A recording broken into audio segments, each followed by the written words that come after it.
In this video, I want to talk about how I overcame my sugar addiction. It's another gorgeous day here in Texas.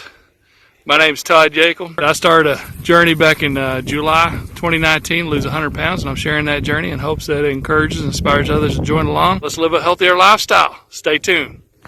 Quite a few people have been asking me about it, and I'd love to say that it was smooth and quick and painless, but to be honest, slow, painful, and still going. I've been fighting weight loss, weight gain since, man, just before I was 30. When I was 30 years old, I noticed, Todd, you're 70 pounds overweight. You got to do something about it. And at that time, the Atkins diet was real popular. So I did the Atkins diet. No, not a healthy version. It worked. I lost 70 pounds in 4 months. I was able to keep it off for a while. I did go through some medical issues in my 30s. When I was 33, I was diagnosed with kidney cancer. I had to have my left kidney removed. 6 months later, I was diagnosed with colon cancer. Had to go through chemo. That took a toll on my body. I really haven't felt healthy since before then. Now, when I was 40, I was cancer free for, at that time, about 6 years. Now I've been in remission for a little over 15 years. I was about 60, 70 pounds overweight again. Knew I needed to do something about it. And at that time, the P90X was super popular. And I was like, why not? Now, I had to modify it for quite some time. And then I was able to do two full versions of it. And I kind of moved over to Insanity and did 3 things of Insanity, 3 rounds of Insanity. And I loved that workout. I loved the cardio.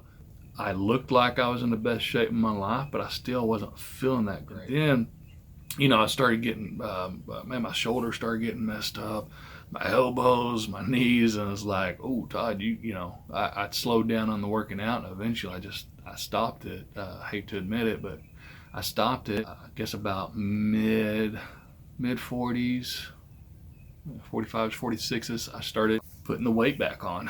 And with my job, I'm in my car all day long. I'm visiting customers, and my customers like to feed me. And it's super simple to, go through drive-thrus and whatnot and get lunch. A bunch of bad choices over the years. I got up to 340 pounds, and my sugar addiction was unreal. I mean, I would start my day with 2 Pepsis and donuts and coffee, have junk food for lunch, usually have a milkshake in that. In fact, I got to where I wanted to try everyone's milkshake, so I'd go through different drive-thrus and get milkshakes. Loved ice cream, loved cake. I noticed, I kept having to buy bigger clothes, and it just was like, all right, I want to start, soon. I'll fix this soon. I've lost it before, I can lose it again. Just couldn't do it. I'm embarrassed to say it took me over 2 years, probably closer to 3, before I was fed up and wanted to take back control of my health to get some of the weight off. When I started, I get checked quite a bit with my medical history. Because I only have 1 kidney, I get quite a bit of blood work done. At one point, it looked like, my numbers were off, and so I went through extensive tests to make sure my kidney was working appropriately. At that time, my doctor recommended either Mediterranean or keto. He said, either one would be good, keep that kidney flushed out and keep it clean and good. They were also doing tests on fatty liver, because it looked like I had some fat on my liver, but it looked like it might have just been a couple of, I don't want to say bad tests, but there was 2 tests where it was elevated, but since then it's been not. So they gave me some tips, recommended to watch my sodium intake and to go more with vegetables. My primary doctor's all about vegetables. I told him I didn't like vegetables. He goes, well, that's sad, because that's where you're heading. And I was like, oh, that sucks. So that's when I kind of started doing research. I started with the detox program, and I felt a lot better just cleansing my body. I transitioned to a keto style of eating because of the recommendations from my doctors. I got 5 doctors, guys.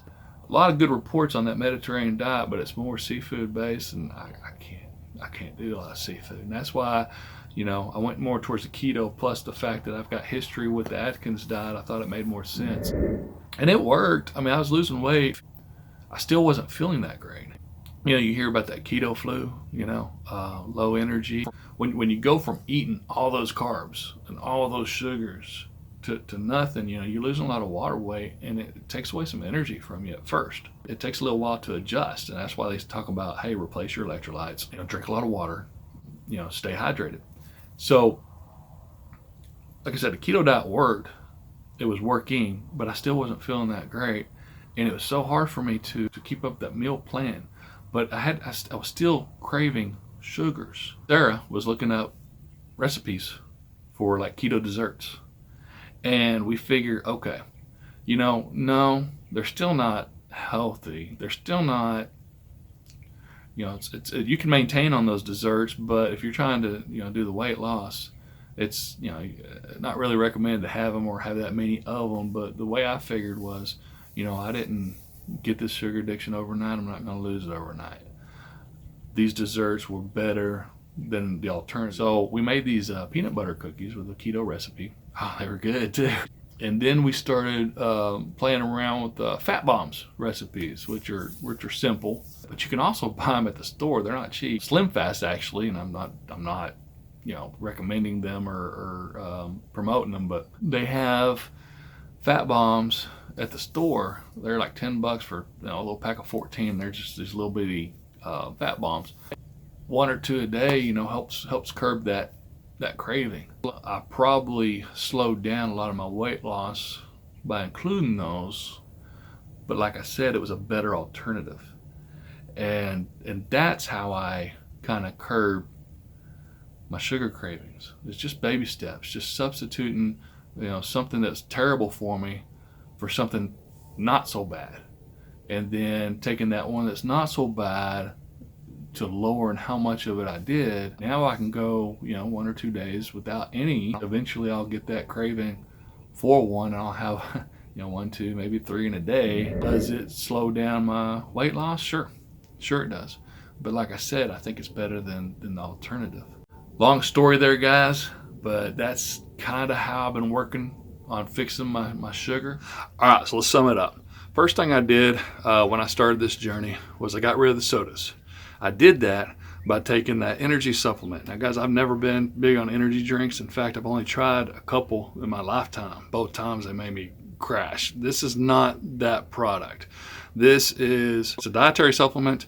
It's natural energy, got an appetite suppressant in it, and for me it worked. It was a game changer. It may or may not be for you. Totally understand that, but that's what got me off the sodas. Second thing is I tried to make alternative choices to the donuts, the ice cream, the cake, the beer, and I tried to make them with a little bit better choices. So I transitioned to where I'm at now, and by taking those baby steps, I was able to keep going. We started playing around with some keto recipes, and I say we, Sarah did it all. Love her to death. Getting married in October, very lucky. In fact, talking about that, I think I want to see if she'll make me some more than peanut butter cookies a day. That sounds good. But the peanut butter cookies, the fat bombs, you can find if you Google search or YouTube search fat bombs. There's a lot of good tubers out there with some great recipes, simple to make. I also mentioned the ones that you can get at Walmart. Again, they're not cheap. It's not a healthy choice, but it's a better choice. And it was those steps that helped me transition. So I hope this video provided value. Guys, please consider, if you haven't already, subscribing to my channel, hitting that little bell so you get notifications when another video comes out, and possibly sharing with others that that might be struggling the way I was. I would love to connect with others, and let's help each other continue this. I don't want this to be another time where I've lost all this weight and then just end up giving it back. I mean, it's a lifestyle change, and that's why I love that I found that carnivore diet, because I'm able to do this. Sure, I'm going to tweak in some other stuff, but it's predominantly a beef-based diet. I'd love to connect with others that want to join the same journey. Not same as far as diet, find one that fits them, but the journey to get healthier, to tweak their lifestyles, to improve it and enjoy it a little bit better. All right, until next time, keep grilling.